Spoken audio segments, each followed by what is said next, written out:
Before we came to America, we were living in the east by the Nile River, living in luxury, enjoying freedom, justice, and equality. We wore silken robes and slippers of gold. We were the wealthiest and the wisest people, I'm told. Now we are the poorest of the poor.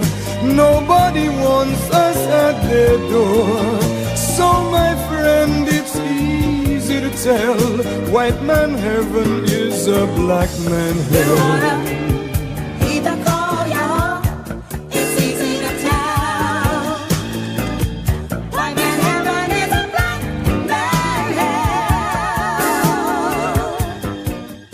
So the Honorable Elijah Muhammad said that Master Farad Muhammad said 6 words to us, and these were the 6 most powerful words that he spoke. He said, accept your own and be yourself. Accept your own. The Caucasians who brought our fathers into slavery desired to take us away from our own people, our own culture, our own religion, our own God, our own language. So we have grown up in America away from our own mind, away from our own self, and so we have been actually indoctrinated with an alien mentality. 10,000 fearless men. Because we're going to have to challenge the things that are destroying our community. Wow. So this ain't no punk time. This ain't no temple time, mosque time, or church time. All the singing and shouting and preaching is over. Get in them streets now. Block by block. We're going to have to clean it up.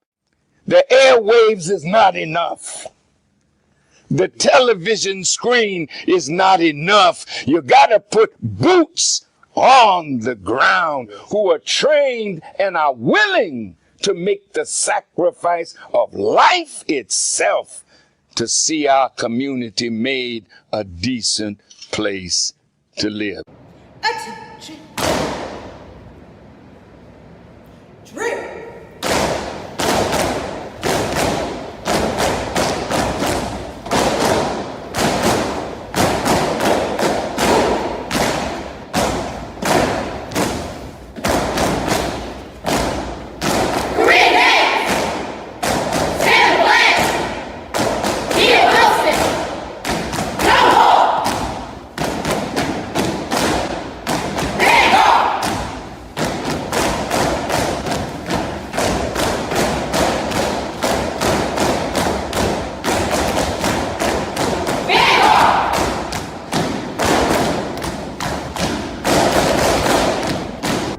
Soldiering is a part of the Nation of Islam, and it readies all of us to obey the commands of God. Now some will ask, well, why military drill? Because this is what produces the camaraderie. Facebook and Instagram thought that they could ban the Honorable Minister Louis Farrakhan.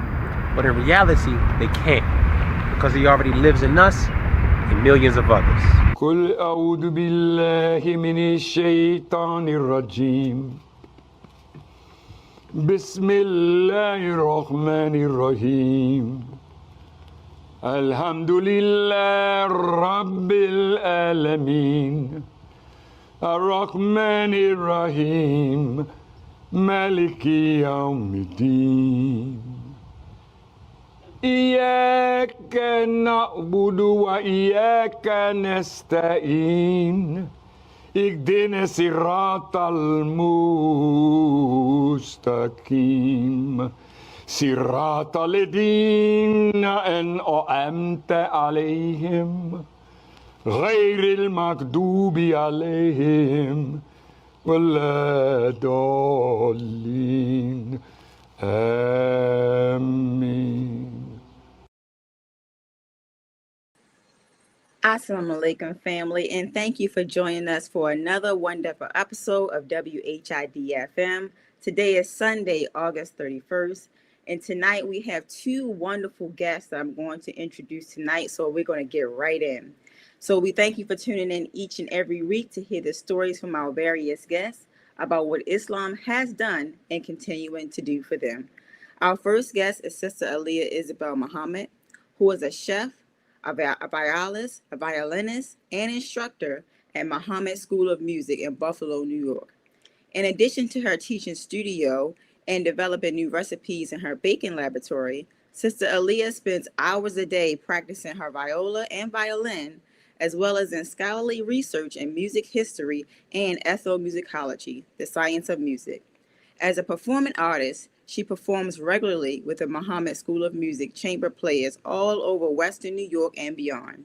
Sister Aaliyah is entering her sophomore year at Muhammad University of Islam in New York City, where she maintains a perfect 4.0 grade point average. Sister Aaliyah hopes to further her studies in music conservatory and pursue a Doctor of Musical Arts degree.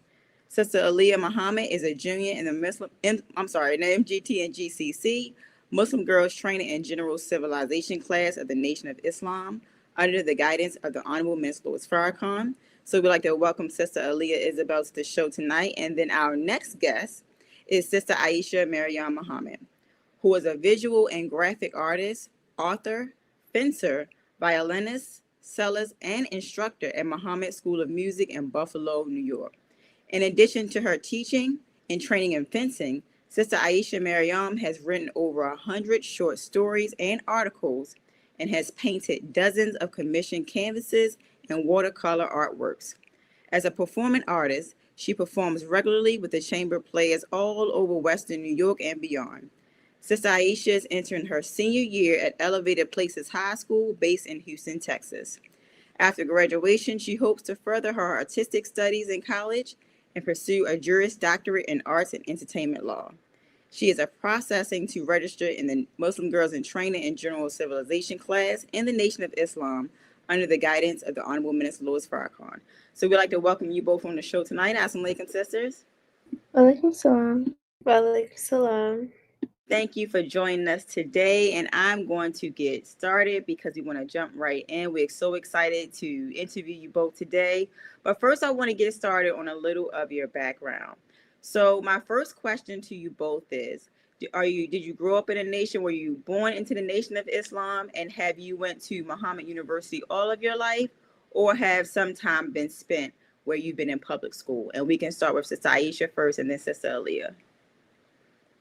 So yes, I was born in the nation. My parents actually joined the nation when they were around my age. So my entire life has been the nation. Everything I remember has been the nation. I remember going to every single Savior's Day my entire life. I started to attend the Elevated Places and MUI when I was in 8th grade. Before that, I was homeschooled by my mother. Praise be to Allah. Wonderful. Sister Aaliyah? Yes, ma'am. So, like my sister mentioned, my parents, Brother Anwar Muhammad and Sister Isabel Muhammad, both joined the nation back in the 90s, I believe. So, all throughout my life, I saw my parents, my siblings, and others work in the nation and do different jobs. So, naturally, I started to gravitate towards that, and I have attended MUI NYC since 6th grade. So I was 11 back then. I'm turning 15 now. So that's about 5-ish years maybe. So since then, I can definitely see how I've grown in the nation due to that, due to the influence of MUI and the teachings of the Most Honorable Elijah Muhammad that they teach there. Praise be to Allah. And my next question is actually geared toward you, Sister Aaliyah. Can you explain the difference between a violist and a violinist? Yeah, so I'm a violist. I also play violin, but a viola is different than violin. Violin is definitely more popular. So the minister plays violin. A lot of people play violin if they start an instrument.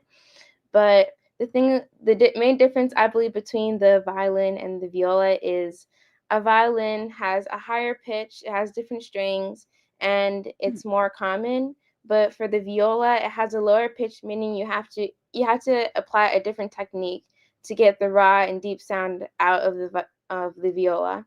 And I also think it's more unique since not many people play it, and I definitely enjoy playing both. But viola is what speaks to me personally. Thank you. Praise be to Allah. Thank you for explaining that, because I thought it was violinist twice. And I said, no, that's viola. I'm going to have to ask her what that is. So I appreciate that, because I never knew that. I learn something new every day. And Sister Aishah, what made me look at your bio, I'm like, a fencer. Can you tell me what made you interested in that, and how did you get into it? I'm so curious. So with fencing is definitely a more ancient type of martial arts. It's not as common as doing things like taekwondo or karate or other forms of martial arts. It's a little bit more unique. One thing that really drawn me to the sport is how respectful the combat is. Before you begin the sparring match, before you compete against your opponent, you have to bow to them, you have to salute them, you have to pay as much respect to them as possible, and then you do the combat. And afterwards, you do the same thing. You pay respect to them again, whether you lost or whether you won. No matter what, the respect is always the same, and that's really what drew me towards it. Because as a Muslim, I'm always taught to treat others how I want to be treated. So by treating my opponent, the person that I am coming with the intentions of winning, despite that, I'm still coming to them with the utmost respect that I can give. That's really what drew me towards the sport. Wow. Praise be to Allah. I appreciate that. Thank you. And again, my question to you, Sister Aishah, when it comes to, and you said in your bio, you've written over 100 short stories. Can you tell us a little bit about that, and what's your inspiration behind doing those short stories? So my inspiration comes from pretty much anything I can gather. Being a Muslim, I'm very oriented and directed towards creating everything because we follow the one true creator. So I want to be just like Allah. I want to create too. So whatever I see around me, whatever stories I hear from people, whatever other stories I read, whatever I see, I just feel to recreate that and reproduce that and create more things off of it, because that's what Allah does. Allah takes what he has, Allah takes what he's already created and creates something even better from it. Thank you. Wonderful. I love it. I love it. Now, Sister Aaliyah, my next question is for you. Now, it was interesting in your bio, you said you love developing new recipes in your baking laboratory. So can you tell us why did you word it as a baking laboratory, and what has Islam taught you about the science of baking? Yes, ma'am. So I definitely believe that baking and cooking is a science. If you look into the different ingredients, you can see the different elemental properties to it and the chemical reactions between them. I am definitely very interested inside the science portion of culinary arts. So I might want to be, inshallah, I could be a food scientist. And definitely, I think science is a part of everything. So it's a part of humans. It's a part of the world you see around you. Even physics, which I learned recently, is about energy and how you interact with different things and how you move. And I like to see the science in everything, including baking, which is something that I originally started as like an art, as something fun I like to do. But now I definitely see more into the root of it. And again, science is in everything, even Islam. So I like to apply that to as much as I can. Yes, ma'am. And my next question for you, Cecilia, back to you again. So, is there any particular baking recipe that you might have thought, okay, this is something basic, but when you made it, you found out it was so much science and math to how you make that particular dish? Yes, ma'am. So a very basic recipe that pretty much everyone makes is cookies. Cookies are very simple, like chocolate chip cookies. I like chocolate chip cookies. It's very simple. You add the eggs, you add the flour, but again, as it bakes, you can see, oh, that's the chemical reaction changing from one form to another. And there's also many different chemical and scientific practices that you use to make the recipe tastes better. And again, when you eat it or when you consume it, that's another scientific reaction in your body and how it affects you. So even How to Eat to Live, how the messenger always emphasizes what food does to your body, even simple foods, it still has a scientific reaction to you. And I really like seeing and applying that to everything. Praise be to Allah. Thank you, thank you. And my next question for you, Sister Aisha, before I turn it over to Brother West. So, when it comes to your studies, you wanted to pursue a Juris Doctorate in Arts and Entertainment Law. Why entertainment law? So we are taught by the Most Honorable Elijah Muhammad to do for self. And if I want to get my hands into everything surrounding art, everything surrounding entertainment, which means films, which means writing books, I need to know how to defend my work. I need to know how to protect my work. And it would be very difficult to trust somebody else with my work to protect it, to trust another lawyer that I don't really know. I just know they're a lawyer, but I don't know who they are. I don't know what their true intentions are. So being able to know how to protect my own work myself, and knowing how I can protect my work in dangerous situations. There's plenty of instances of Black creators who are targeted for no reason at all, just because they don't understand the way the entertainment law works. They don't understand how to protect their own work. So I want to be able to do for myself and be able to create as well as protect what I create. Yes, ma'am. And I know I was going to turn it over, but I have one more question for you both that I would like for you to answer.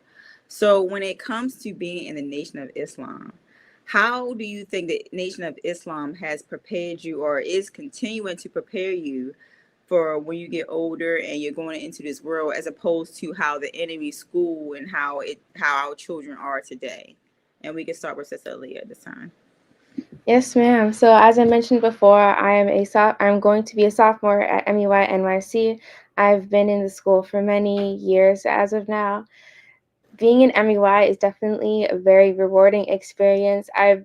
Before MEY became virtual or it was hybrid, I would always beg my mom, can I try to attend MEY? And then now that it is virtual, I can finally do that. I definitely see the positive effects of being surrounded by other Muslim children.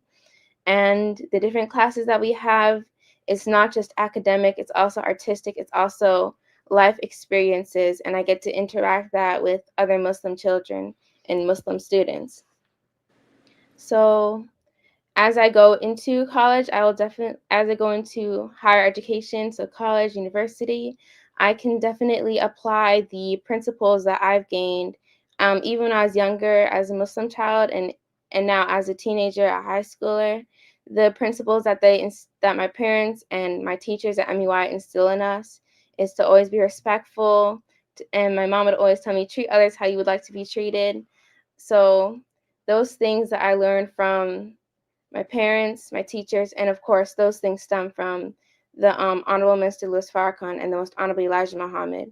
Those things are really things that apply to me personally, and I have grown inside those schools as being more mature. I can think more analytically, and I'm grateful that I have those skills to apply when I become an adult and go to higher education. Yes, ma'am. Praise be to Allah. What about you, Sister Aisha? So, being raised in the nation, there are many base principles that were instilled in my mind before I can even remember I was being taught them. So, when I go to pursue higher education, when I go out in the world and I'm no longer living with my parents, or I'm in a whole new city, or I'm traveling to new places, I trust myself that I wouldn't make incorrect decisions. I trust myself that I trust Allah to protect me, and I trust that the things that I've learned, the things that I have been taught, will subconsciously save my life in several situations. I know who I am. I don't need to fall into the loophole of asking other people who I am. I know what I'm supposed to do. I know what I'm not supposed to do. I don't have to feel worried about losing myself in the world because I'm not of that world. I have been raised outside of that world for so long, to the point where it's very difficult for me to enter back into that world, even if I wanted to. So it provided me a lot of self-trust and a lot of trust in the law that I will be protected and I can go anywhere I'd like to go without worrying about myself being harmed or other people trying to harm me. Yes, ma'am. Thank you both. And I'm thoroughly thankful for your parents. And if you can, just tell them, all praise is due to Allah. We thank them for just bringing you into the world and just having the mindset that you have. It's so beautiful to see, because I think people don't really understand when we talk about the hereafter, seeing it in the future generations. I see it in you both, and I really appreciate you both. And at this time, I'm going to turn it over to Brother West, who has some questions for you both. So, Brother West, I will turn it over to you. Yes, ma'am. Thank you. First, in the name of Allah, the Beneficent, the Merciful, I bear witness that there is no God but Allah, and that Muhammad is his messenger. Assalamu alaikum, family. Walaikum salam. Praise be to Allah. So I just wanted to take it back to the basics, the foundation, and ask you both, growing up in the Nation of Islam, of course, being nation babies, as we like to call it, is there a favorite experience that you've had growing up in the nation? It could be like a favorite Savior's Day, or just anything that really comes to mind. That's like, oh, growing up in the mosque, that was one of my favorite things that ever happened. And we can start with whoever's ready, really. Yes, I have. I can go first. So one of my favorite things about growing up in the nation and even still being a young adult, or so-called, in the nation is being able to interact with other Muslim children. So every Savior's Day, all praise is due to Allah, we have the Children's Village. Back when I was younger, that was like the coolest place to be at Savior's Day. You get to see a whole bunch of other Muslim children, and you get to have fun. You might meet a child there, and you might be best friends for life. Even when I was younger, I had some friends, and today I'm still friends with those Muslim children. And again, at MUI, I can make more friends, and they have the same mind, and I won't feel the need to raise my guard if they say something that doesn't apply to my principles. I can trust them, and it's that like immediate trust and connection, because we are all learning under the minister and then the messenger's teachings.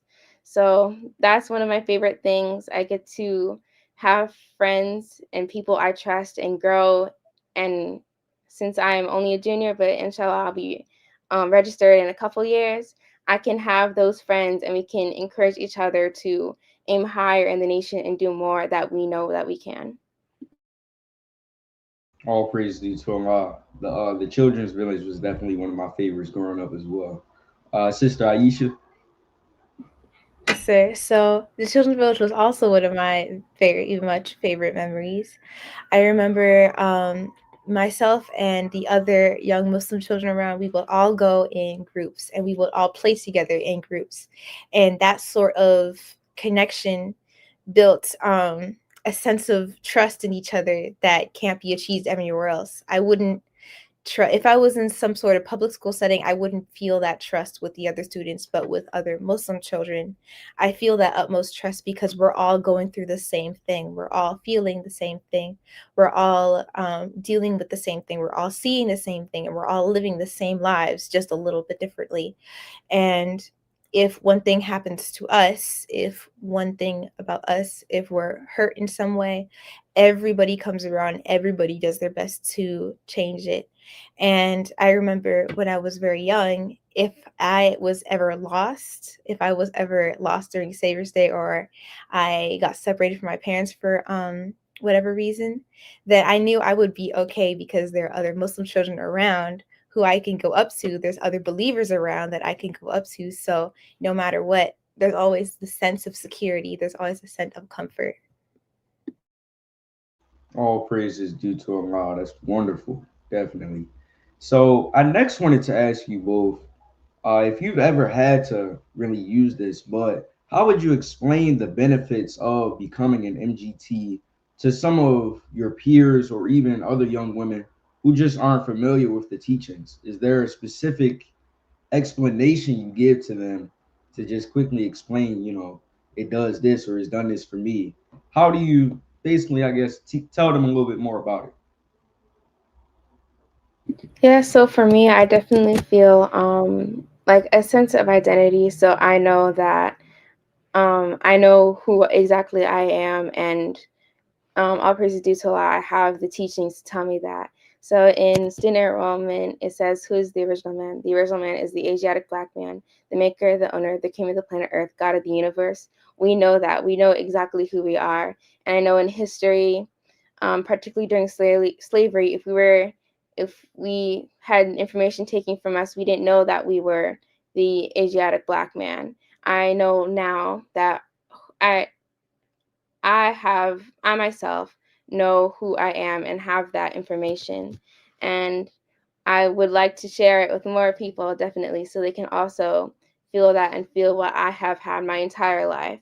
And I feel like it doesn't particularly matter if you're new to the nation or if you've been there your entire life. There's still more things you can know and you can grow in. And we all have that opportunity to grow together. I definitely believe that. Definitely. Sister Aisha? Yes, sir. So, what being an MGT has provided me with is a sense of security, like a security mindset. Many of our young girls in this world get in extremely dangerous situations because there's no knowledge of how to protect ourselves. So, we were taught all types of things on how to protect ourselves, our how to guard our surroundings, how to guard our mind from dangers, how to guard pretty much anything that we feel needs to be guarded. We were always taught how to protect ourselves no matter what.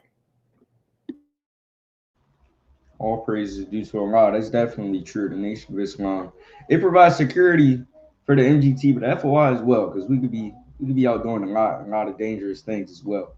So my next question for you all, if you had to choose, I would say 3 to 5 words. So three being a minimum, five being a maximum. 3 to 5 words describing your journey through the Nation of Islam.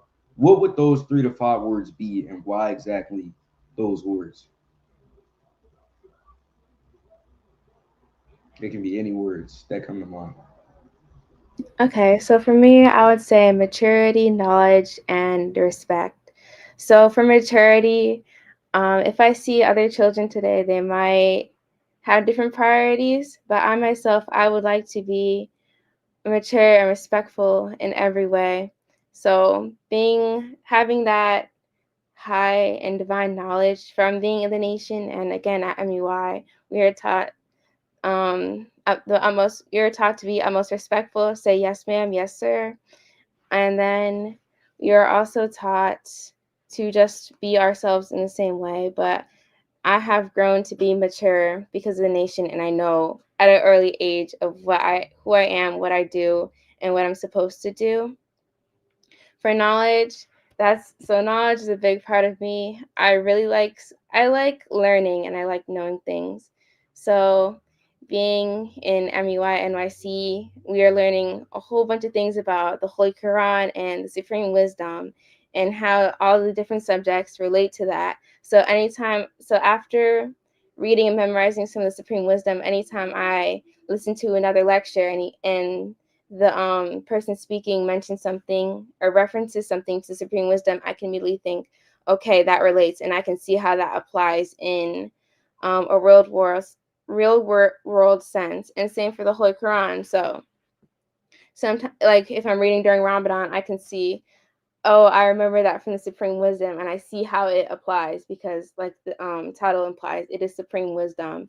It is true. So that is how my growth in the nation has extended itself because of the Supreme Wisdom and the knowledge that I gain about others, about the world, and about myself.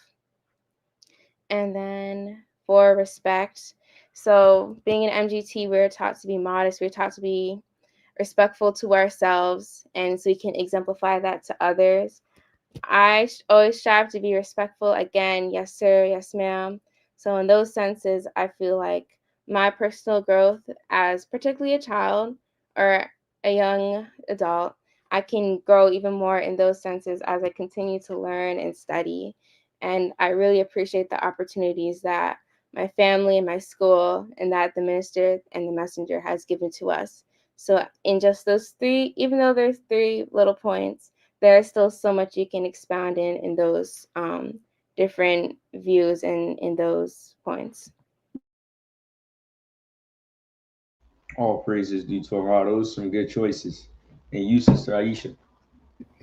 The three words that I would use is purpose, respect, and truth. Similar to my sister, purpose is something that we all look for in our lives. Everybody's always asking, what am I here to do? Why am I on this earth?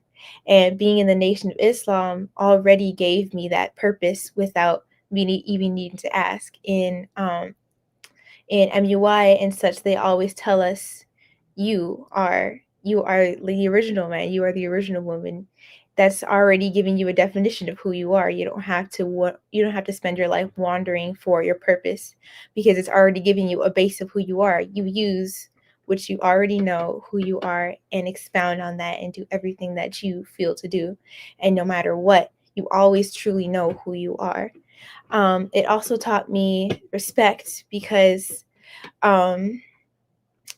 we are always taught, like I said, to treat others how we want to be treated. So if I'm dealing with a person who is not in the Nation of Islam and they aren't, let's say they aren't in agreement with what we do, I still know how to treat them with respect, because I want them to respect me. I don't want them to remember a Muslim that is not respectful, because that would go against everything that we are. And finally, it taught me the importance of truth. We are in a world that feeds us so many lies, day in and day out, just so many lies. And being in the Nation of Islam taught me how to see the lies from the truths. It taught me how to only seek the truth and not worry about the lies, because the truth is always going to be the truth. It's always going to be real. It's always going to be what it is, and it's not going to steer you wrong. All praises due to Allah. That's wonderful. I saw a few similarities between those answers. That's beautiful. And my next question, before we go ahead to our brother Jamal for his questions, I wanted to ask you both more about how you discovered the violin and a little bit more about the benefits that it's given you since you started playing it. Have you noticed any, I would say, spiritual or mental enhancements since you began to play the violin? And if so, what were they specifically?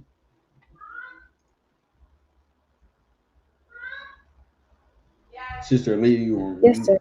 Okay. So I can go first. So as many people know, my parents, they are violinists. They started a music school. So right off the bat, I also started playing violin, and I can definitely see how music can help the development of a child.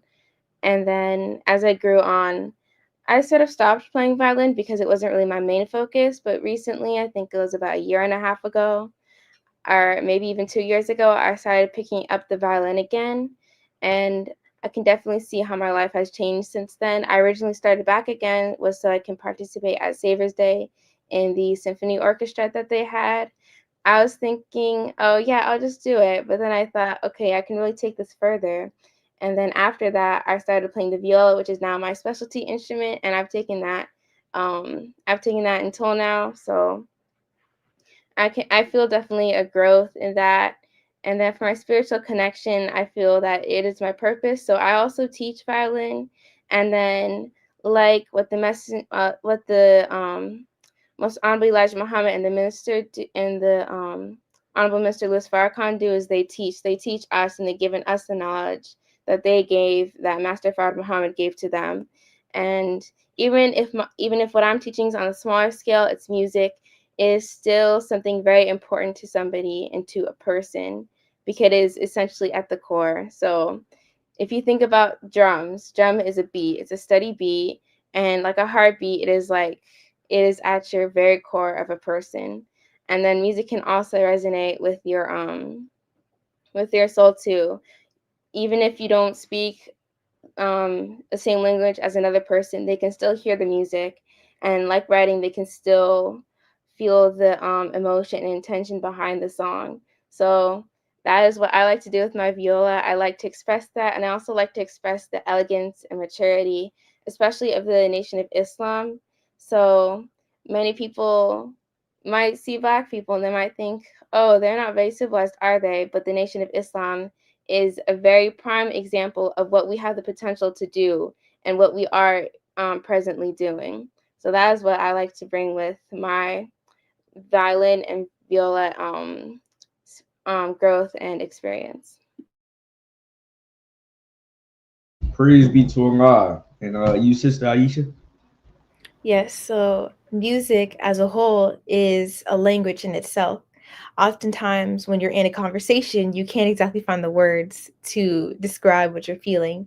But music, no matter how old the song is, you can always feel what the conductor or what the creator of the music was trying to portray, was trying to tell other people.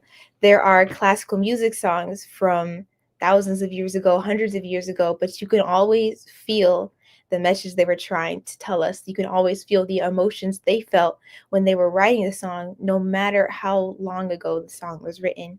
So violin also helps me express feelings and a story that I want to tell without needing to use words. I could play a certain tune. I could play a sharp note, which is a little bit higher, or a flat note, which is a little bit lower, to express a feeling. I could use really fast notes to express a fast feeling, or I can use slower notes to express a more deeper feeling. There's so many ways you can use it to express how you feel without needing to use any sort of words. That's a great point. Y'all making it sound so good. I might have to try it myself if I'm being honest. Seriously. So before I go to Brother Jamal, I did actually have one more question, and I wanted to ask you both if you had a favorite composer. I know it's a lot of different composers out there that are famous for the violin, but is there one that just like speaks to you every time? Yeah, so for me, I actually have two. One of them is Tchaikovsky. He wrote music and music scores for ballets. And ballet is another art where they don't speak, but you can see the story through their movements and their dances. And I love the way that both hearing music, the music art, and both the movement, dancing art can connect with that, connect together and create a whole new type of art and a whole new story. My second favorite is, or another favorite that I like, both of these composers are popular, but it's Vivaldi. Vivaldi, originally when I was younger, he wasn't my favorite, but now that I've come to play more of his songs, particularly the Vivaldi Concerto in A minor and the Vivaldi's Four Seasons, I really like those two because depending on for the concerto, for example, depending on how you play it, you can evoke a different emotion. So when I play it on my viola, I really like to I really like to play really deep and have like a lot of emotion to it, so people can feel that from the way I play it. And I feel like the Vivaldi Concerto, it's a little simple song, but it can still have so much and so much depth to it. And then also for the Vivaldi Four Seasons, I recently played that for a concert back last year in December. It was a little hard, but personally, I was able to push through that and play it, and I did the best that I could, and I'm content with how I played. And the way you hear it is meant to represent, like the title shows, the four seasons. So if you listen to Vivaldi's Four Seasons Spring, you can hear the little birds, and it sounds all happy like spring because more new plants are coming. And then for summer, it has like little rain sounds like a thunderstorm because that's what summer is about. For fall, it's about like the different harvests, and it's a happy time because people can see what they've grown through the spring, and summer has turned into its food for them. And in winter, it's like a little winter storm. It's like a little blizzard. Where I live in Buffalo, it is very snowy. So winter is something that you can definitely imagine inside of that. And I love the way that, like I mentioned before, for music, you aren't using words, but you're evoking emotion in people. And I feel like those four pieces can definitely evoke an emotion and a memory, even a memory, into a person. All praises due to Allah. And you, Sister Aisha? So my favorite composer, is most definitely Beethoven. So Beethoven wrote all sorts of types of music. He wrote music for piano, he wrote music for entire orchestras, he wrote music for violins. He did everything that he could surrounding music despite the challenges that were in his life. It is something I've always been taught about Beethoven's life is at a certain point in his life, at a certain point in his music career, he lost his hearing. But that did not stop him at all from creating music. It was after he lost his hearing that he created one of the most memorable pieces of music that we still play today. It's the first piece of music that you learn when you play violin is a song that he created, Beethoven's Ninth Symphony. He wrote that without even being able to hear what he's writing, but he felt music so close to his soul, the point where he didn't need his hearing in order to write what he needed to write. He didn't need his hearing to create music that was going to be played hundreds of years from now. Praise be to Allah. That's true. Even I know Beethoven. I feel like if you don't know anybody else, you know Beethoven. I think I've heard of Vivaldi as well. I might have to check him out though, definitely. And with that, we got to turn it over to our brother Jamal for his questions. Assalamu alaikum, sir. Walaikum salam, and I bear witness. In the name of Allah, the Beneficent, the Merciful, I bear witness there is no God but Allah, and Muhammad is His messenger. I would like to greet you in the greeting words of peace of Assalamu alaikum. Walaikum salam. Walaikum salam. Ma'am. All right, so I have actually a couple questions. So first, as I actually written them down. So the first question is, what are some challenges you face as a young Muslim in today's world, and how do you overcome them while staying true to your faith? So first we can go to Sister Aaliyah. Yeah, so I think this is one that definitely a lot of children born into the nation can relate to, is being judged or the fear of being judged. So you might have friends that aren't in the nation, or you know of people, and they're like, so why do you cover your hair? Why do you say prayer? Why do you do so many things that other people don't? And it might not have any ill intention, but for particularly a young child, it could put some doubts into them, like, okay, why do I do this? And then to go from that, I think what I did was definitely just be more confident in what I learn and what I know, because I know it can be proven, and also have that connection with other Muslim children who also know it. And then you can eventually find an answer to that. You can say, I say prayer to connect with Allah, and so I know that He hears me and we can speak in that sense. And then you have an answer to that. Even if you don't explain it to the person, you can still feel that in yourself and be more confident inside your spiritual journey. So even though I might hear people question about what I do as a Muslim, even as a child, they might say, oh, you're only a child, why are you Muslim? It's because I choose to, and I know that it is the best life for me that I can live if I grow inside of this nation, because I've seen the benefits that it has done for other people, for my family members, for my siblings. My siblings are a big inspiration for me, because my two particularly older siblings, they're both in the nation, they're both registered. I can see all that they do at Savior's Day and in between that at the mosque. And I think I want to do that too, because I've seen what it has done for them. And I know that I can definitely use that for myself to improve my spirit, to improve myself and to walk farther along my spiritual journey. Most definitely. And Sister Aisha? Yes, so oftentimes as a young Muslim, we get ridiculed for living our life the way we do, or we get compared to other children who don't live the same as us.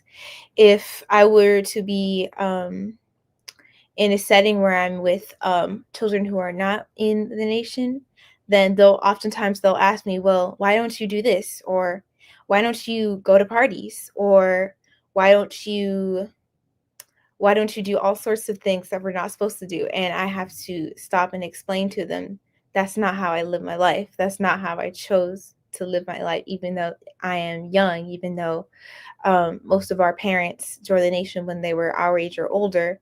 From a young age, I already knew this is not the life I'm going to live, because I see what happens to them afterwards. Even if the consequences aren't, even if the consequences don't occur right when you do the action or right when you do something that you're not supposed to do, I know that it's going to affect my life later on and later down the line, because I'm able to see into the future. I'm able to study what happens to others and use that for myself to know that that's not what I want for myself. That's not the life I want to live. And there's no reason for me to be ashamed of that, because there are so many other people who are fighting the fight that I am. There's so many other people who are dealing with what I'm dealing with.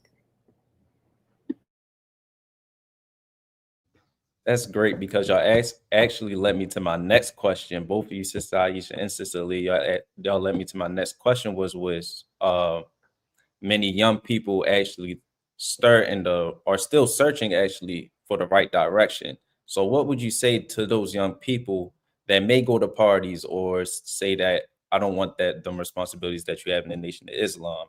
So what would you say to people like your age or friends that you may have that don't want to like go into the nation and follow so much rules or have the discipline in life in general? So we can start back with you, Sister Aaliyah. Yes, sir. So I think even if there are difficulties for any particular person personally, I would think that everything that we do in the nation and things that might seem hard, we can definitely overcome them, because it is so we can benefit ourselves, so we can like break through that wall, and so we can unlock a deeper and better version of ourselves. So even if a young child might find it difficult um, to do anything, such as, I don't know, pray or listen to lectures, I think there's always a start. Nobody in the nation walks into the nation, they're already perfect. They know everything, they study everything. It is never ever like that, and it won't ever be like that, because there's always something new you can learn. So even myself, I am still learning in many, many different ways, despite being raised in the nation, having all this knowledge all my life. I have still personally grown in many different ways. So, for example, at Savior's Day when I was younger, children might have short attention spans, so they didn't particularly understand the lectures or listen. But I definitely noticed as I grew, I started gravitating towards listening to more lectures and reading Message to the Black Man and How to Eat to Live, because I understood more. I think you just have to understand and listen and try your best inside growing, so you can eventually crack that wall. You can reach through all the hard things that it might appear to you, and so you can eventually go to that best version of yourself. Like I said, I am still growing, so I might have not reached that best version of myself, but I can definitely see myself on that path, and I can see that I will someday reach it, inshallah. All right, to you, Sister Aisha. Yes, so many people outside the nation have the idea that Muslims don't have fun, that we're always just rigid and we're very strict, and we don't give time to enjoy ourselves, which is absolutely not true. That's far from the truth. We will oftentimes have socials, which is a sort of party that we do in the Nation of Islam, where we all come together as a family, and we can cook together, or we can play games together, or we can do enjoyable tasks together. One of my favorite memories of doing a mosque social is going bowling. There is never a time where we're not enjoying ourselves, because Islam is brought to us so we can enjoy our lives to the fullest, so we don't have to deal with the painful things that we would have had to deal with if we didn't have these sort of guidance that we are given. We are given these so we can enjoy our life even more. And when new people are coming into the nation, you're first shown what not to do, which is important, so you can enjoy what you can do to the fullest. So when you're going back out into the world, you have rules and guidelines on how to enjoy the things you want to do. Like I mentioned earlier, when I am doing fencing, when I am in a sparring match, it is seen as a very disrespectful offense to be prideful in your winnings or to be disrespectful to your opponent. And being a Muslim and taught how to respect other people and how to treat others how I want to be treated, I'm able to be the best opponent I can be. I'm able to be a very respectful student in the classroom of fencing because of the guidelines I was taught in Islam.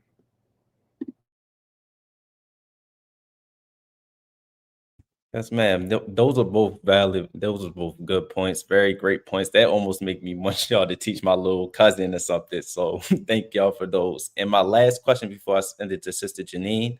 The last question is, with all your talents in music, writing, arts, and creativity, how do you envision using these skills in the future to make an impact both personally and within your community? So first we can start with Sister Aaliyah again.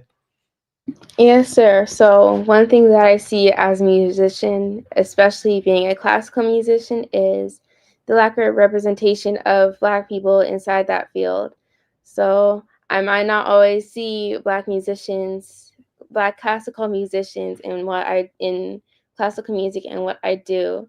So one thing that I always strive to do is to be inspiration for other children. So when I teach at certain community programs with young children, I always strive to be an example of what they could be. Like I said, I always strive to be respectful, to be mature, to have great knowledge and wisdom, so I can use that and so I can be an example for other children. Right now, I'm a junior instructor, so I might help teach some students. I always strive to have that, to be that great example for children. And also, not just for children, but for anybody. I would like to be that person that somebody could say, oh, she's a great person because she is respectful, and she is exemplifying the teachings of the Most Honorable Elijah Muhammad and the Honorable Mr. Louis Farrakhan. I'd like to be an example. I'd like to be even just a small example for them, so I can represent what I love and what I know in the nation to my best ability. And for music, I'd love to be an example of a Black musician that young children can see. Because particularly for Black children, we don't see those examples as much as other children might. So other children will know that they can do it, but Black children might not. And even for myself, growing up, I of course had my family school, Muhammad School of Music, so I would always see Black musicians and Muslim musicians as well inside that field. So I never doubted that I could be that, but other children might not, other people might not know. So I'd like to represent that for myself and do the best I can to help and for the overall empowerment and exemplifying the best version of ourselves that the Nation of Islam always strives to do. Like I've always heard inside the nation growing up, we're the righteous, the best, and the powerful, and I'd like to also accept that so people don't just hear the words, but they can also see people doing that. Yes, ma'am. Great answer. That's actually good. And Sister Aisha? Yes, sir. So I would like to be a subtle influence on our people. In today's culture, it's very often to see online influencers who are trying to tell you, oh, you should buy this product, or you should try this new game, or you should buy this, whatever they're trying to get you, whatever they're trying to sell to you. What I want to be is a Muslim subtle influence in whatever I do, whatever I create. I always put little pieces of the teachings in there, and I make it so subtle that you won't even question where it's from. It just falls into your mind. It just falls into your heart. And I want to be able to give off the best energy to the people I'm surrounded with. So if I'm in a work setting at a job, then I want to make sure I'm using what I learned in Islam to show others how to do things properly. I want to be able to provide others with positivity and be a little influencer for Islam. Yes, ma'am. Yes, those are both very good answers, and I feel like both of y'all are really the future of the Nation of Islam, especially us as young people. We have to really provide the skills and teach it to other people so they can come into the nation and actually provide for us. So going to now our next guest, to ask more questions, our guest host, Sister Janine, is going to come back on stage. Sister Janine. Thank you, Brother Jamal. So my questions that I have, I'm going to ask a few questions from the chat because I don't want to miss out on their questions. I'm thoroughly enjoying the interview. I just want to say that. But my first question is a question that was in the chat from Sister Louita to Sister Aaliyah. She said, what do you prefer, the viola? Am I saying that right, viola? Viola, Yes, ma'am. Okay. She said, what do you prefer, the viola or the violin? Yeah, so for violin, ever since I was a young child, it was immediately put in my hands. I'm so grateful that I had that since I was young. But I feel now that I've gotten older, I was able to make the decision myself to play viola. They're very similar. So if you look up a viola and a violin, you might think they look the same, but they're very different in the techniques. So I appreciate having that unique sense to myself that not many people play the viola as their main instrument, but I know that I do. And also, one of my favorite things, the main reason why I actually switched to playing viola was because I would be able to play with my sibling and my friends, my peers. So since a lot of people play violin, there might be definitely a lot of repeats, like, oh, we're going to play this song, but we're all violinists. It might not work that way. But having that, being able to play viola and learning the techniques is an opportunity for me to do more in music while collaborating with others. And also, I also prefer the emotion that I can, like I mentioned before, I prefer the emotion I can bring on the viola compared to violin. I love them both, but viola, me personally, I feel resonates more because it is harder to get the emotion out. And I feel like I can bring the emotion out from the viola. Other people are amazing at playing violin and they can definitely express the emotion from that. But I feel personally I can do that through viola. So that is why viola is my main instrument. It's because I can do what I do best with the viola. Yes, ma'am. Thank you for that. And the next question, Sister Louisa, want to ask is for Sister Aishah. Now, you talked to us about your love for fencing, but when did you develop a love for graphic design? So anything to the sort of drawing or graphic design or painting has been a part of me since a very, very young age. I was homeschooled starting from when I was 3 years old. My mother always started teaching us early. And my mother would always go to the store and bring back crafts for us to do, bring back drawing paper, bring back finger paint, anything for us to experiment with creativity. And as I got older, I learned how to do other forms of creativity. I learned how to write. I learned how to graphic design. I learned how to do acrylic painting and digital painting. So I can't remember a time when I first did it. I just remember doing it my entire life from day one. Yes, ma'am. Praise be to Allah. And the next question that is asked also by Sister Louisa too. This question is for Sister Aaliyah. She wants to know, is there a specific item that you enjoy baking the most? Yeah, so people may know that I'm a baker, but my particular favorite cuisine to bake is French cuisine. So I like to call myself a pastry chef, a pâtissier. That's the French word for pastry chef. And I like that because it is unique. Like music, you can definitely feel the elegance out of particularly French pastries. Even fencing that my sister does, it is also a very elegant sport. So that is why I like to bake in the French cuisine. So it also has a more difficult technique to do. So if you think of an eclair, it has a different technique than baking a simple cookie, and it is more detailed and has a lot of science into it. Like I mentioned before, I love mixing science with different parts of the world and different hobbies and things that I love to do. So there's definitely more of a science aspect to particularly French cuisine. And my favorite thing to do is a tart. So a lot of people like pie. I also like pie, but tart is like an elevated form of a pie.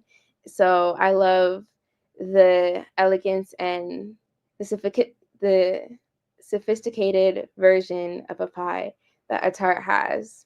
So that is just something simple that I personally love to do. And I love to share that. I love to share the highest and most elevated form of something with other people so they can also experience it. Thank you for that. And the next chat question before we turn it over to Brother Wes for the station ID. The question is, this question's for Sister Aaliyah. Sister Louita asks, how does maintaining a 4.0 GPA impact your extracurricular activities? Yeah, so from Sister Aaliyah. Okay. So for my 4.0 GPA, it is something that I've worked very hard to. So different things I've learned to maintain that hard work, perseverance, effort. I always strive to keep that, and in many different things that I love to do. And of course, I don't have that if it wasn't for the people that supported me. So my siblings are always helping me with different homework problems that I have. I ask them for questions and ask them for their different opinions.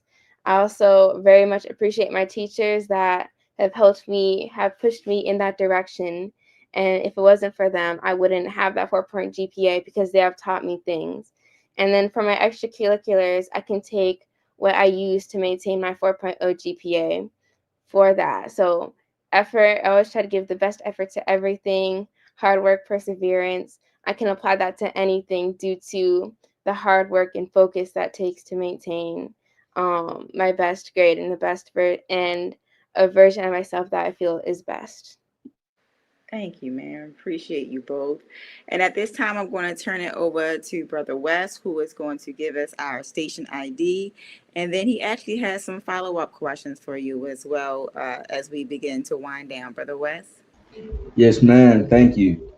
And family, we just want to remind you that you are listening to WHID-FM. We thank you for tuning in and spending your valuable time because without you, there is no WHID-FM. So if you have any suggestions, please email us at WHID1919@gmail.com. And also, please subscribe to WHID-FM on YouTube and follow us on Facebook. And next week, inshallah, our guest will be Sister Hassan Muhammad for Muhammad Mosque number 32. So make sure that you tune in for another wonderful episode right back here on WHID-FM.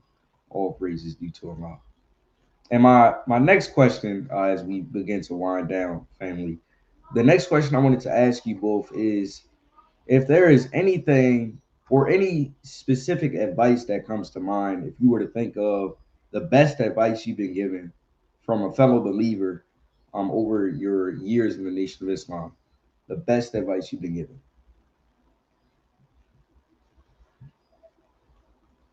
Whoever has it first.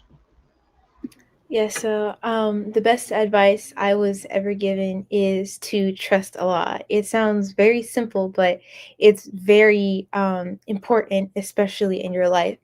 There are, of course, going to be things that are going to happen in your life that are going to be very painful. They're going to seem like you can't get through them. They're going to seem like everything is just hopeless, but it's not, because Allah is 1000% all the time, every day, 24/7. He is always with you. So it is never, ever hopeless because Allah is always with you. And Allah is putting you through hardships and trials so He can better you, so He can teach you things in order for you to get through even harder parts in your life, so you can get through the entirety of your life. And after the hardship that Allah puts you in, He will then bring you ease and tranquility, and He will show you that the reason why things are going to get hard is so things can get so much better than they are now. All praise due to Allah. Those are some great words of advice. And you, Sister Aaliyah? Yes, sir. So one thing that might seem obvious to people, especially children growing up in the Nation of Islam, but is very, very important, is you are God. So we have the potential to do all the amazing things that Allah God does. And it might seem simple, like, oh yeah, we know that already, but there's still so much you can see that. So everything I do, how I always try to give the best effort, that is because Allah is the best and He has the potential to do anything. And I also know that I have the potential to do anything. So I really appreciate that piece of advice, is because it's a really like, it kind of, you might see it in your life, but also hearing it is very important, because you can always catch yourself to go back to that piece of advice in those words, so you can improve yourself even further. I would always hear that in MUI. The teacher would always say that, and I think, okay, maybe, but I would personally think, oh, I don't know how I'd see that. But then when I do things, I think, okay, I'm doing that because of Allah, and because I have the power to do the amazing things that He is able to do. So, for example, even if I have a 4.0 GPA, I wouldn't have reached that without the help of Allah, and without the thinking that I know I can do this. If I so in school, when I was memorizing the Supreme Wisdom, at first I thought, I couldn't do this. This is so long. This is so much. But in the end, I was able to go farther than I ever even imagined. And that's because people would tell me, you can do it, and you are God. So you have the opportunity to do those great things. All praises due to Allah. That's wonderful. And my next question, as we begin to close down, before I turn it back over to Sister Janine, I wanted to ask you both, what has Islam done for you? If you could just summarize it a little bit, put it in a nutshell, what exactly has Islam blessed you with, and what is it continuing to bless you with? Yes, sir. So Islam, what it has done for me is bring me to existence. I wouldn't be here if both my parents didn't join the nation. I wouldn't be who I am. I probably wouldn't even existed if it weren't for Islam and what Islam has done for my parents. And I wouldn't still be I wouldn't grow up being an MGT and GCC if I didn't have my parents to guide me in that direction. Islam has brought me my entire life, and my entire life is Islam. And without it, I wouldn't be able to go through all the hardships that I've already went through in my life, and I wouldn't be able to know how to navigate the future hardships if it weren't for Islam. All praise due to Allah. That's wonderful. And you, Sister Aaliyah? Yeah, so like my sister mentioned, it has quite literally been my whole entire life, even before I was born, due to the knowledge and wisdom that my parents have gained and has eventually passed down to me. It is my entire life, ever since I was a little, and even now being a student at MUI NYC, I still have the teachings of the messenger and the minister inside of me in everything I do at school. So I can't even like applaud anything that I've done without that hasn't stemmed from Islam. It's quite literally my whole life, and I would love to grow even more, because even though you're a nation baby, you still have to make that decision to get registered and grow even more from your decision. So me personally, I'm the one who asked my mom first, Mom, can I please go to MUI? She didn't have to force me into it. I myself chose to go to it. And even now, as I'm getting older, I also would love to be registered so I can do as much as I can in the nation and help. Just as the minister has sacrificed things so he can help the nation, and the messenger, and every single person in the nation has sacrificed something and is doing the best that they can to help the nation. I would love to do that as well. So I can't even imagine my life without being in the nation. It is definitely something that has helped me throughout my life and is continuing to help me throughout my life. I wouldn't be in this position that I was without that, because it is a core principle inside of myself. Everything that Islam is, it is definitely in me ever since the beginning and until now, and continuing into the future. All praises due to Allah. And I just want to say, I think it's beautiful that you both have such a love for Islam. It really shows. And I definitely look forward to seeing you both at Savior's Day and in the future, inshallah. And with that, we're going to turn it over to you, Sister Janine. Thank you, Brother West. So as we wind down, we're going to get into our closing comments. But this is I like the prayer, not a brain teaser, because it's really not a brain teaser, but just an imaginary moment. So I want you both to just imagine you got invited to a dinner. And when you get invited to a dinner, you're all dressed up and you sat down, you don't know who the guest is. And when you find out the guest, it's the Most Honorable Elijah Muhammad. Thinking about that, what's your first thought, and is there any questions you would want to ask? And we can go to Sister Aaliyah first and then Sister Aishah. Yeah, so for me, like I mentioned, I love the signs and everything. So if I was able to have a conversation with the messenger or anybody, I would ask, how do you see signs in physics and biology and chemistry inside of Islam? In the Supreme Wisdom, it says Islam is mathematics and mathematics is Islam, and it can be proven in no limit of time. And it further mentions all the benefits we get from proving that. I would also love to see how science plays into all of this. Some people might think science and religion might not mix, but I definitely think it does, because in physics is about energy, is about us as people and how we function. I think it can definitely apply to Allah and the nation and how we function as a people. I'd love to question and think deep into the sciences about that.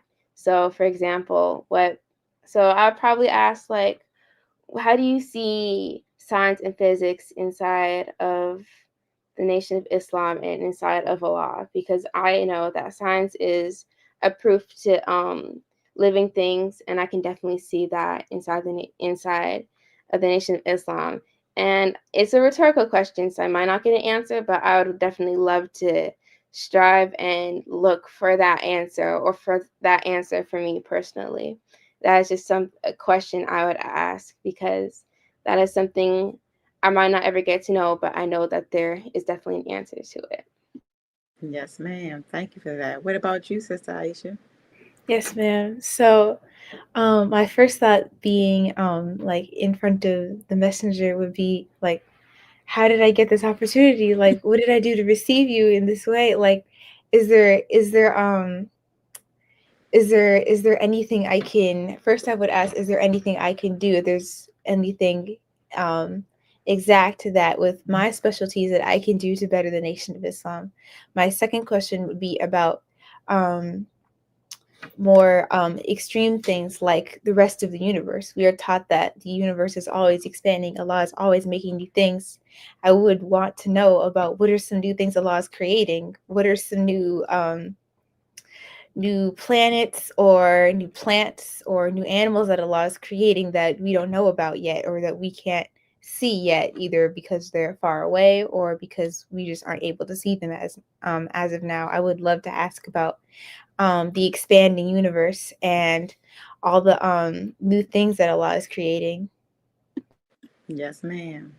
Thank you both for that. And, I second that, Sister Samantha. She put in the chat, kudos to the parents of Sister Aaliyah and Sister Aisha Muhammad. Thank you, sisters, for sharing your beautiful lives with us. The beauty of growing up in the Nation of Islam. I second that. It's a beautiful thing. And we can see, family, what Islam has done for us and is doing for our babies if we just give them a chance by making the choice to not only allowing our children to be raised in the Nation of Islam, but we're making that choice for ourselves and our family as well. So with that, do any of you all have any closing comments before we go to announcements? I personally would just say, even to teenagers and people my age, is to keep growing and striving in the Nation of Islam, because I might sound smart right now, but I definitely didn't start out as perfect, and I've grown into who I am today, and I'm still striving to get even better. And nobody is born perfect, nobody is ever perfect, but we can always be the best version of ourselves personally. And I think everybody has the potential to become their best version of themselves. As we might see other people, they look and they exemplify their best version of yourself, and you're gravitated towards it. So for the minister and the messenger, I see how powerful they are with their words and what they share with us. So I feel like we all have the potential to be like that. And like I mentioned before, how we are all gods in our own right, we definitely have the potential to also reach that godly version of ourselves. So I would just say, keep striving towards that, because I know even at my young age, someday I can reach it. Yes, ma'am. Sister Aisha, any closing comments from you? Yes, ma'am. My closing comment would be towards anybody in the nation, no matter their age, is don't be afraid to learn. Don't be afraid to learn new things, because being in Islam, we are all students. We're always studying. We're always studying the Quran. We're always studying ourselves. We're always studying the world. There's always new things to learn, and there's always new things to be taught. There's always new things to teach others, and being in Islam, there's never a limit to how much you can learn. There's never a limit to how much you can teach others. Yes, ma'am. Praise be to Allah. All praises be to Allah. Well, with that, family, I know you have enjoyed these two young, beautiful sisters today. I know I have, and I know the comments in the chat has been lighting up, and we definitely appreciate everyone for tuning in today. We just have a few announcements for our audience. If you like what you heard today, and I'm sure you have, you're invited to study with the Nation of Islam to learn the teachings of the Most Honorable Elijah Muhammad as taught by his chief helper, the Honorable Minister Louis Farrakhan. You can learn more by going to www.noi.org/go study. We have weekly webcasts every Sunday at 10 a.m. Central Standard Time, 11 a.m. Eastern Standard Time. And Final Call Radio, download on all your devices. Take it with you on the go. Whether you're going to work, going to school, running errands, there's nothing better you can have playing in your ear than Final Call Radio, listening to the Honorable Miss Louis Farrakhan 24/7, putting it in your ear, putting it in your children's ear, even in their subconscious. Like Sister Aaliyah, Sister Aisha said earlier, they may have not been paying attention when they were younger, but it's always dropping a seed. So definitely do that for our children. So speaking of Final Call, the Final Call newspaper, you see the cover on the screen. What you see over there is being planned over here. This is a reason why the Final Call is the #1 minister in our nation. So get a Final Call from one of our brothers on the street. You can go to www.finalcall.com. And also, don't forget to get a subscription for our brothers and sisters that are in the prison walls. Because as we know, they can lock their body up, but they cannot lock up their minds. And last but not least, do you want a book that greatly empowers your child's self-worth? Look no further than I Never Knew I'm All That. This book affirms our child's needs and gives them a good book to read to our children. That way you don't have to give them any fairy tales. We don't have to make up anything, family. We have a book that you can get for our children. I Never Knew I'm All That, written by our host, Brother Donald Muhammad, illustrations by Sister Amina Lay.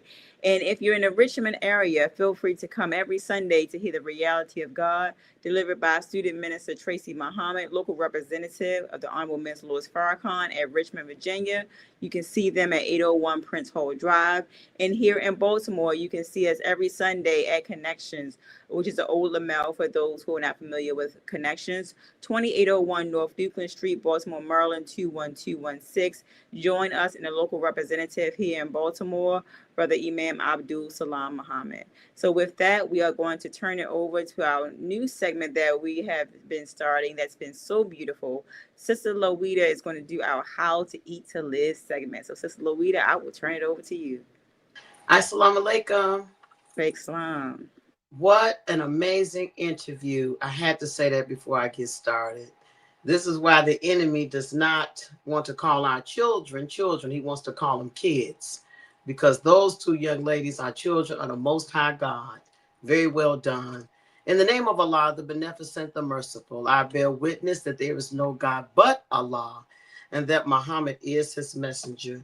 Thank you so much for tuning in to another wonderful and amazing episode of WHID-FM. We are excited to share once again our new segment, Eat Well, Be Well, where we will share tips and inspiration for healthier living. We pray that this effort of ours blesses and enriches your life tremendously, helping you thrive in wellness. All praises I do to Allah. Our reading today is going to be from Book 2, page 183, chapter 54, Destroy Sickness and Disease. Please do not be mistaken about this teaching of how to eat to live. In a world in which you can get everything to eat, from the low and most unwanted creature of the earth, all the way back to human beings themselves. This world eats anything and everything. They eat both good foods and bad foods, and they always try to establish some new food or new style of preparing new foods. Do not try to keep up with them in their way of teaching, lest you find yourself keeping up with them to the graveyard. You do not have to take anything that the white race says for truth. The answer can be found in our own lives. Doctor and patient lived about an equal length of time. This shows that their way of teaching you and me is that of hill, of mountain. You will not live as long as a hill or mountain. Your life is short and you follow their way 75, 80, and 90 years is nothing to what you should be living. If you only knew the right kind of food that you should eat and abide by the rules and teachings of that type of food. We suffer with many ailments due to improper foods and the improper time to eat. You have no regularity about when you are going to eat, then your sickness, the consequences of an ignorant way of eating, will also have no regularity about it. The patient can be made to enjoy better health while having sickness and disease. If he eats at the proper time and eats the proper foods, follow the right way of how to eat to live. A high percentage of blood sugar is a very dominant thing among the people, but that blood sugar can be controlled if you eat right. You will not even know that you had it or that it is in you. We must eat the foods that will destroy sickness and disease. I want to make a comment about the word destroy in this particular chapter, because when you think about destroy, it's used in the Bible as well. John 10:10 talks about Satan and wanted to kill, to steal, and destroy. When I clear the word destroy, it says put an end to the existence by damaging or attacking, ruin, defeat, kill. So that's the aim of the enemy. But the most honorable Elijah Muhammad has an aim too. Crusher of the wicked, to destroy Satan and his desire to want to kill us through the food. May Allah bless us to be encouraged in eating properly, because we know how to eat to die, but eat well, be well is striving to encourage us and inspire us to how to eat to live. In closing, we are thrilled to announce the continuation of our 9-part series dealing exclusively with the 9 systems and its profound connection to food, both physically and spiritually. We will all be equipped with the practical wisdom to nourish your whole self, empowering you to eat well and live well. The most Honorable Elijah Muhammad said through the Honorable Minister Louis Farrakhan that we live long, but we don't live well. Thank you for joining us. And until then, stay blessed, stay healthy, and please keep tuning in to WHID-FM. Sister Janine, back to you. Assalamu alaikum. Thank you, family. And we definitely, again, thank you for joining us. And we going to now turn it over to Brother West, who is going to close us out in prayer. Brother West. Yes, ma'am, family. We want to thank you once again for tuning in, spending your wonderful time right here on WHID-FM. With that, we're going to close out in prayer. Attention prayer. Bismillahir-Rahmanir-Rahim. Alhamdulillah Rabbil Alameen. Rahmanir-Rahim. Maliki Yawmiddin. إياك نعبد وإياك نستعين اهدنا الصراط المستقيم صراط الذين أنعمت عليهم غير المغضوب عليهم ولا الضالين آمين. Assalamu alaikum, family.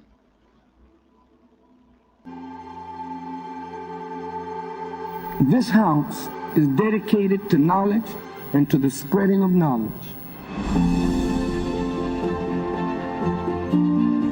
Elijah Muhammad inspired new thought, new mind, new way of civilization among black people. But he wanted a house from which a light could be lifted up to give guidance to all who would be guided as this world begins to close down.